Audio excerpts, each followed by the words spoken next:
Hello अस्सलाम वालेकुम viewers, मैं आपका होस्ट जवाद रज़ा आज फिर से हाज़िर हूँ आपके पास एक नई बिज़नेस आइडिया और एक नई वीडियो के साथ। और आज जो बिज़नेस आइडिया और स्टोरी हम कवर करने जा रहे हैं वो हमारे पाकिस्तान के यूथ की। अब दिन ब दिन आप देखते जा रहे हैं कि इसमें हमारी यूथ काफ़ी इन्वॉल्व होती जा रही है और इसको एज अ पैशन लेके चल रही है।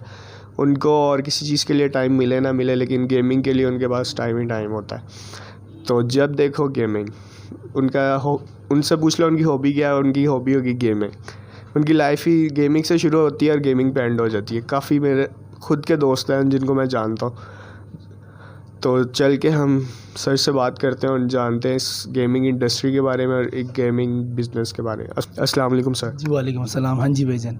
सर सबसे पहले तो आपका बहुत शुक्रिया कि आपने हमें मौका दिया हम आपकी स्टोरी कवर कर सकें। तो काइंडली आप मुझे बताइएगा कि आपका कैसे इस बिज़नेस में आना हुआ और कितना टाइम हो गया आपको ये बिज़नेस करते हुए। अब इस पहली बात हुई, हमें साल हो गया और हम दोस्त थे, हम बस घूम रहे होते थे, एंजॉय कर रहे होते थे, गेमें खेलने जाते थे। तो हम देखते थे कि यार लोग बहुत ज़्यादा शौक़ रखते हैं इस चीज़ का। तो हमने भी सोचा, हम 3 पार्टनर हैं, तो दोस्त है, ये मेरी दोस्त की जगह है। तो उसने कहा हमारे पास जगह पड़ी हुई है, तो हमने कहा चलो खोलते हैं। तो इसमें हमने खोला, अच्छा रिस्पांस मिला है हमें इससे पहले महीने में। लेकिन जब से कोरोना आया हुआ है तब से थोड़ा सा डाउन हुआ है। लेकिन लड़के गेम के लिए बहुत ज़्यादा क्रेज़ी है और बहुत शौक़ से खेलते हैं। और मुझे तो सबसे ज़्यादा फीफा का शौक़ है और फीफा ही शौक़ से खेलता हूँ। लेकिन बकाया लोग ये CSGO वगैरह और GT5 और ये इस तरह बहुत सारी गेम है कि वो खेलना चाहते हैं। PUBG होगी, इस तरह सारी गेम है, तो वो बहुत शौक़ से खेलते हैं। और टाइम हो या ना हो, लेकिन इनके लिए टाइम निकाल लेते हैं। इतना क्रेज़ी है गेमों के पीछे। तो आप मुझे बताइएगा कि आपकी गेमिंग जोन में कौन कौन सी गेम्स हैं जो कि बंदा एंजॉय कर सकता है। ज़्यादा है Rainbow Six Siege, लोग ज़्यादा खेल रहे हैं, लेन प्ले गेम। फिर कोड है और CSGO वगैरह जो है ये ऑनलाइन ही खेलते हैं, लेकिन इसके लड़के कम है। और ज़्यादा फीफा के लड़के आते खेलने के लिए, और टेकन 7 के ज़्यादा है, ये बहुत शौक़ से खेलते हैं। और सर PUBG हो गया आपके पास या वो भी नहीं, क्योंकि आजकल वो हॉट टॉपिक बना हुआ है। नहीं, PUBG तो है, वो तो बहुत PUBG की लड़के आते हैं, लेकिन बहुत कम आते हैं हमारे पास। और ज़्यादा ये लेन प्ले की गेमों की बहुत ज़्यादा आते हैं, ऑनलाइन गेमों के आते हैं बस ज़्यादा।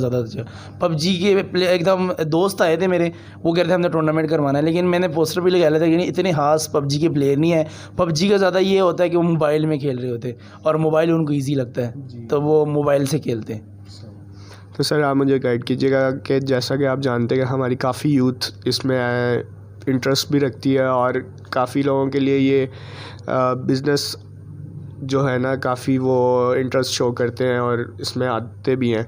तो गाइड कीजिएगा कैसे वो एज आपकी तरह एक गेमिंग जोन जैसे आप बिज़नेस चला रहे हैं, माशाल्लाह से आज सक्सेसफुल हैं, कैसे आपकी तरह बन सकते हैं, कितना एक्सपीरियंस चाहिए, क्या क्या चीज़ें रिक्वायर्ड हैं।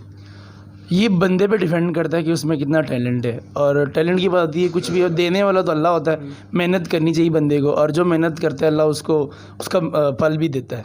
तो मेहनत होनी चाहिए और बस जो बंदे के माइंड में है बस वो ताम लेके यार मैंने ये करना है, जज्बा होना चाहिए, तो इंशाल्लाह ताला हो जाता है वो अल्लाह की तरफ से। तो सर अगर जज्बा तो है, लेकिन उसके पास उसको कम से कम ये भी आइडिया होना चाहिए ना कि मैंने ये काम स्टार्ट करना है, तो इसके लिए मुझे ये इतनी जगह चाहिए, इतने पैसे चाहिए और इतने पीसीस चाहिए, इतना सेटअप चाहिए, ये सब चीज़ें। और एक्सपीरियंस भी कम से कम कि अगर कोई आ जाता है, अगर हम टूर्नामेंट वगैरह करवाते हैं तो कैसे लेके चलना है, मैनेज कैसे करना है, ये सब चीज़ों का मैं पूछ रहा हूँ। अच्छा जी, ये बात है, अगर होता है बंदे के माइंड में कि यार कुछ हो जाए, या कोई बंदा किसी दोस्त से बात कर लेता है, अगर पार्टनरशिप कर ले, घर अब्बू से बात कर ले, मशवरा करके बंदा कर ही लेता है। और मैनेजमेंट की बात है तो हैंडल तो करना पड़ता है भाई कि एक जगह तैयार हो गई और अब हमने करवाना है, तो वो तो करना ही होता है बंदे को। तो मैनेजमेंट वो भी हो जाता है, मैनेजमेंट भी हो जाता है बंदे से। तो बस ये बड़ी बात ये है कि बस कंट्रोल करना पड़ता है बंदे को, और इंशाल्लाह ताला अल्लाह बेहतरी कर देते उसमें। वक्त के साथ साथ चलते चलते माइंड भी सेट हो जाते, तो आगे अल्लाह बेहतरी करता है। तो सर फिगर्स में कि कितनी अमाउंट से बंदा गेमिंग जोन शुरू कर सकता।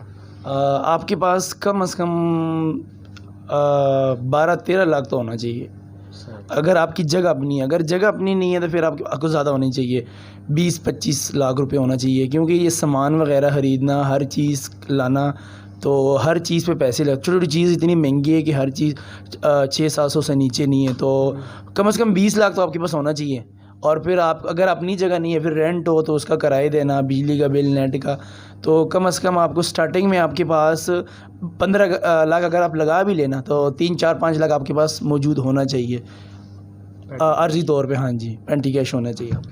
अच्छा, अगर मैं ये सब कुछ कर लेता हूँ और समझे कि कोरोना नहीं है, नॉर्मल रूटीन्स चल रही हैं, तो मैं कितना अर्निंग में कितनी कर सकता हूँ? ये तो आप पे डिपेंड करता है। अगर आपका नाम मशहूर हो गया और फैल गया और हर लड़कों को पता लग रहा है, आपके पास लोग आ रहे हैं, तो आप कमाई महीने में कम से कम आप लाख के करीब ऊपर जा सकते हैं। क्योंकि हमने जब स्टार्टिंग में स्टार्ट किया, हमने पोस्टर वगैरह लगाए तो कोरोना से पहले, तो हमने लाख से ऊपर कमाया हुआ है, अल्लाह का शुक्र है। लेकिन जब से कोरोना आया हुआ है तब से थोड़ा डाउन हो गया हुआ है, तो हम महीने में कमा लेते 30-35 हज़ार रुपये कोरोना की वजह से। और जब कोरोना ना हो तो आप कमा सकते हैं कम से कम 80-90 हज़ार रुपये। आप कहीं नहीं जाते अगर आप मशहूर हो जाए। अगर मुसलसल चलता है, दिन रात चलता रहे, तो फिर आप 180-280 से कहीं नीचे नहीं आते, ऊपर ही जाते हैं। ठीक है, thank you so much sir. तो काइंडली लास्ट पे आप एडवाइस कर दें जो भी यूथ आपको देख रही है। हिम्मत थोड़ी बहुत बंदा कर ले और आगे अल्लाह बेहतर करता है। तो मुझे बिल्कुल भी गेमों का शौक़ नहीं था, सिर्फ फुटबॉल का शौक़ था, फुटबॉल ही खेलता था और अभी भी फुटबॉल ही खेलता हूँ। तो अब फुटबॉल की वजह से फीफा पे आ गया, फीफा खेल रहा होता हूँ। तो ये सीन है सारा। ये तो दोस्त वगैरह मुझे लेके आ गए। अब मुझे भी इंटरेस्ट हो गया हुआ है कि गेम वगैरह कैसे लगाने हैं, लोगों को कैसे आगे इसको गाइड करने हैं, तो समझ आ गई है। तो एक दोस्त है, वो दोस्त नहीं है, उमैर भाई और शरीय भाइयों की तरह मेरे, तो इनके साथ आगे आए हूँ, तो अब इस फील्ड में आ गया हूँ। तो अल्लाह का शुक्र है, कोई बेहतरी आ गई है। हाँ, ठीक है, thank you so much sir. Welcome sir, thank you.